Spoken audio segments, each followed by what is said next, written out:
Quelques jours plus tard, votre compagne, Clémence, et la nouvelle venue couchent ensemble. Elle vous dit « Je ne t'aime plus, c'est elle que j'aime », quoi. Droit dans les yeux, en plus, c'est Ouais. très net. Nous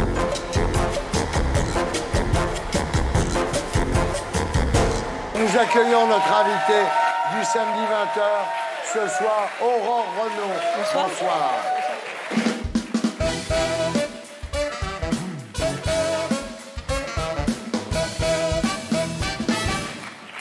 Aurore Renaud, rebonsoir. Bonsoir. Vous êtes né le 1er février 1981 à Palaiseau, Oui. père ingénieur chez Thales, mère femme au foyer. Oui. À l'école, vous êtes une élève douée mais bavarde. C'est-à-dire qu'un jour, la maîtresse vous met du scotch sur la bouche quand même. Oui, c'était pour la sieste. Ouais. Pour avoir la paix. Alors, à l'adolescence, vous êtes une jeune fille comme toutes les autres, complètement hétéro en tous les cas. Oui. Vous avez des amourettes avec des garçons. Et vous êtes même choquée quand, à l'âge de 16 ans, vous tombez sur un reportage consacré à des familles homoparentales. Vous dites à votre mère, c'est n'importe quoi. Et votre mère vous dit, elles font ce qu'elles veulent, en quoi ça te regarde? Oui. C'est prémonitoire. Oui, en quelque sorte, oui. Ouais. Alors, en décembre 2002, après le bac et un BTS de comptabilité, vous entrez dans un cabinet d'expertise comptable à Paris. Et là, il y a la fille du patron. Alors, cette fille du patron, elle fait partie du staff, évidemment, de la boîte. Mais les employés la fréquentent pas trop. Hein. Non, parce que, à ne pas approcher. Ouais. Et elle-même, elle n'avait pas trop le droit de parler avec les autres? Non, non, oui. Effectivement, son père lui avait interdit de parler en dehors du minimum de travail. Voilà. Alors, vous avez besoin d'aide, hein, vous débarquez là-dedans, et elle vous explique votre job, en fait. Oui. Alors, c'est le début d'une histoire d'amour. Hein. Vous dites que c'était beaucoup plus fort qu'avec une amie. Oui. Vous étiez attirés l'une vers l'autre. Oui, voilà. Alors, à l'été 2003, vous partez en vacances séparément, et là, vous découvrez que vous ne pouvez pas être très loin l'une de l'autre, et vous dites, on a passé notre été au téléphone. Oui. C'est là que la relation s'est encore plus développée, puisque on a parlé. Vous devenez dépendantes l'une de l'autre. Voilà. Au retour de vacances, vous vous installez ensemble. Et quelques mois plus tard, votre relation devient officielle. Vous en parlez à vos parents, etc. Ils ont réagi comment, vos parents? Ce qui les dérangeait le plus, c'est que c'était la fille du patron, pas la fille, en fait. Alors, question enfant, au début, bon, vous vous dites, on n'en aura jamais. Jusqu'au jour où Clémence, c'est son nom, changé évidemment, rentre en parlant d'insémination artificielle avec donneur. Oui. Là, ça commence à vous... Oui, ça commence à trotter, à se dire que c'est possible, en fait. Ouais. Que c'est accessible. Ouais.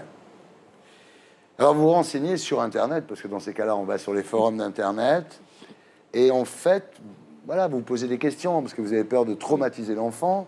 Oui. Vous vous dites, est-ce qu'on a le droit d'imposer à un enfant d'avoir deux mamans et pas de papa? Oui, voilà. Ouais. C'est de lui imposer nos choix à nous. Ce ne sera pas son choix à lui, Voilà. ce sera notre choix à nous. Voilà. Et c'est lourd de conséquences. Ouais. Il faut y réfléchir. Alors finalement, vous décidez à sauter le pas et vous vous demandez laquelle des deux sera la première à enfanter. Alors, vous choisissez Clémence, en fait, parce qu'elle est plus âgée que vous, elle a 30 ans et vous en avez 26, c'est ça? Oui. Elle se dit, il faut faire un enfant avant, il y a une date limite, quoi. Alors, en Belgique, il y a une date limite. Oui. Ouais. 35 ans pour les étrangers. Vous faites ça à Bruxelles, à la clinique Edith Cavell, et en fait, c'est pas grand-chose, hein. Vous dites, c'est comme un, comme un frottis, quoi. Oui, exactement. Ouais. On s'en fait toute une montagne, mais on est frappé par la simplicité du geste. Ouais. Ça coûte pas très cher, hein. Ça coûte pas très cher si on réussit du premier coup. Oui, non mais vous, ça a marché du premier Voilà, coup. nous, on a eu vraiment 250 € plus le train. Voilà. Alors la surprise, la grosse surprise, c'est qu'à la première échographie, vous découvrez avec Clémence qu'elle est enceinte de jumeaux. Ça pose deux problèmes. D'abord, financièrement, c'est plus cher d'élever deux enfants qu'un seul. Et puis vous vous dites, si on a déjà deux du premier coup, moi, je pourrais jamais porter le mien. Oui. La première réaction, oui, effectivement, Ouais. c'est celle-ci, quoi. C'est un peu égoïste. Enfin, vous êtes heureuse quand même. Ah oui, c'est dans l'espace de 30 secondes qu'on réfléchit à tout ça. Et en fait, tout de suite, à l'échographie, donc on voit les deux. Et la gynéco passe tout de suite sur le son. On entend les cœurs battre et bon, voilà, quoi. Ça vous fait On ne craquer. pense plus à rien, quoi. Ouais. On est juste content. Alors, pendant la grossesse, Clémence est obligée de rester au lit toute la journée, parce qu'elle a des nausées, elle n'est pas très Voilà. bien, elle ne vit pas très bien sa Grossesse grossesse. difficile. Et vous tapez tout, le travail d'abord, la cuisine, le ménage, enfin, vous vraiment... Vous... Oui, je lui avais carrément interdit de faire quoi que ce soit. Ouais. C'était les enfants avant tout. Et Ouais. voilà, après, moi, j'assure l'intendance derrière. Alors, les jumeaux, un garçon et une fille, naissent le 1er octobre 2007. Après le congé maternité, quand Clémence reprend le travail, vous devenez mère au foyer. Oui, je prends un congé parental d'éducation Voilà. par la CAF, Voilà. parce que c'est tout à fait légal. Voilà. Et c'est là que vous décidez toutes les deux de partager cette expérience. Vous rencontrez un couple de lesbiennes qui veut avoir des enfants et vous devenez proche de ce couple. Mais en fait, on les prend un peu sous notre coupe, quoi, parce Ouais. que nous, on a déjà fait tout le parcours. Ouais. Elles en sont au début d'avoir décidé d'avoir un enfant, donc on leur donne des conseils, on les guide dans leur choix, en fait, si vraiment c'est bien réfléchi. Ouais. Voilà. Alors vous devenez assez proche de ce couple. Oui. Vous vous voyez assez régulièrement.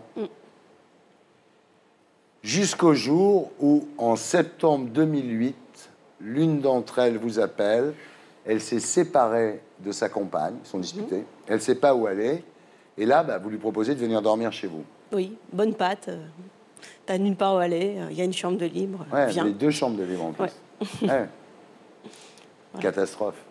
Oui, erreur. Erreur. Erreur fatale. Quelques jours plus tard, votre compagne, Clémence, et la nouvelle venue couchent ensemble. Elle vous dit, je ne t'aime plus, c'est elle que j'aime, quoi. Droit dans les yeux, en plus. C'est Ouais. très net. Après, bon, on encaisse. Ouais. On encaisse, on essaie de réfléchir comme on peut. Vous l'aimiez toujours. Ah oui, moi, j'avais aucun problème. doute, aucun... Et les enfants vous problème. rapprochaient en plus. Oui, Ouais. oui. Alors, le jour où vous demanderez à Clémence de choisir entre cette fille et vous, elle partira avec les enfants. Oui. Et la fille. Ils sont toujours ensemble? Oui. Alors là, Aurore, vous tentez de vous suicider. Ouais. Alors, heureusement, Clémence revient dans l'appartement, découvre votre corps inanimé, elle appelle le SAMU. Vous êtes sauvé, mais in extremis, quoi. C'était... D'après les médecins qui m'ont pris en charge, oui. Ouais. Vous vous réveillez 5 jours plus tard, service réanimation, et vous appelez Clémence, votre ex. Oui, pour lui dire que voilà, j'allais bien et que... pour la rassurer, dans un premier temps. Ouais. Et oui, pour avoir des nouvelles des enfants, s'ils n'étaient pas trop choqués. Elle répond pas. Non. À la sortie de l'hôpital, vous lui demandez de revoir les enfants, et elle vous dit hors de question. Ouais. Alors là, vous êtes sous anxiolytique, vous pensez qu'elle changera d'avis, qu'on vous irait mieux, vous dites bon, le temps va passer, moi je vais me refaire une santé, etc. Mais elle ne changera pas d'avis. Jamais. Jamais. Elle le justifie comment, ça, elle? C'est son caractère. Quand c'est fini, il faut couper tous les ponts Ah ouais. et arrêter. Ouais, mais enfin, on peut être comme ça, mais quand il y a des enfants, on peut pas être comme ça. Il y avait quelqu'un d'autre pour me remplacer, donc Ouais. pour elle, voilà, j'étais de trop, je pense. Alors, il faudra 3 ans de procédure pour que vous soyez autorisé à revoir les jumeaux, un week-end par mois. Ouais. Aucun contact entre les week-ends. Et les enfants ont du mal à comprendre ça. Oui, c'est un peu abstrait pour eux. C'est ce qu'ils me disent, hein, on te voit pas souvent. Pourquoi? Donc bon, j'essaie de leur expliquer qu'il y a un juge qui a décidé que ce serait comme ça. J'essaie de leur faire comprendre avec des mots simples. Parce Difficile à comprendre. Ils ont 5 ans, donc... Ouais. Alors, le pire, c'est qu'avec la loi qui se prépare sur l'homoparentalité, la nouvelle compagne de votre ancienne compagne, Clémence, pourrait adopter les jumeaux. Si la loi passe telle qu'elle est dite aux médias, oui. C'est-à-dire qu'elle pourrait adopter vos enfants. Et alors que vous n'avez aucun droit. Oui. À part le jugement que j'ai obtenu, Ouais. j'ai rien. C'est la première fois qu'un jugement comme ça est rendu, non? Oui. Ce qui veut dire quand même que l'État reconnaît l'homoparentalité. Parce qu'à partir du moment où on dit vous avez le droit de voir les enfants que tous les mois, c'est qu'on reconnaît que vous êtes deux mamans de deux enfants. Il reconnaît le lien, le lien affectif. Donc là, il y a un vide juridique évident, et vous êtes ici pour Oui. dénoncer cette situation. Bah oui, parce que je ne peux pas faire réviser mon jugement. Oui, vous vous dites, si j'attaque le jugement, je risque de tout perdre. Voilà, si je demande à avoir un peu plus, Ouais. je tombe sur un autre juge qui n'est pas forcément pour. Bien sûr. Et Et je là, perds tout. là, pour le coup, vous risquez de ne plus les voir du tout. Voilà. Voilà. Donc je me contente de ce que j'ai Ouais. et je prends chaque minute de ce que j'ai. Si vous aviez quelque chose à lui dire ce soir, à Clémence, vous diriez quoi? Je dirais d'être plus clémente et de penser aux enfants Ouais. et d'écouter les demandes des enfants. Finalement, c'est comme un divorce classique. Oui, sauf qu'on n'a pas de droit. Voilà. C'est la seule différence. Vous en pensez quoi, Laurent Wauquiez, vous? La loi, visiblement, qui veut tout récenter, n'apportera aucune réponse. Et donc, essayons d'apporter des réponses à ce qui est un droit parfaitement légitime, d'avoir un cadre qui protège votre vie et donne quelque chose qui l'abrite. Mais est-ce que pour faire ça, il faut aboutir à ce qu'on nous propose, c'est-à-dire le chamboulement total et de la vision du mariage et de la filiation, et qui en plus n'apportera aucune réponse à des sujets de vie quotidienne? Eric? Moi, je ne suis pas un grand fanatique du mariage homosexuel, mais moi, ce que j'entends dans votre histoire, c'est qu'en fait, il n'y a pas de différence selon que le couple soit composé d'un homme ou d'une femme ou de deux femmes. Et je ne vois pas ce qu'on peut opposer à cette revendication d'égalité. C'est les mêmes choses, les enfants qui sont partagés entre les deux mères au lieu de l'être entre un père et une mère.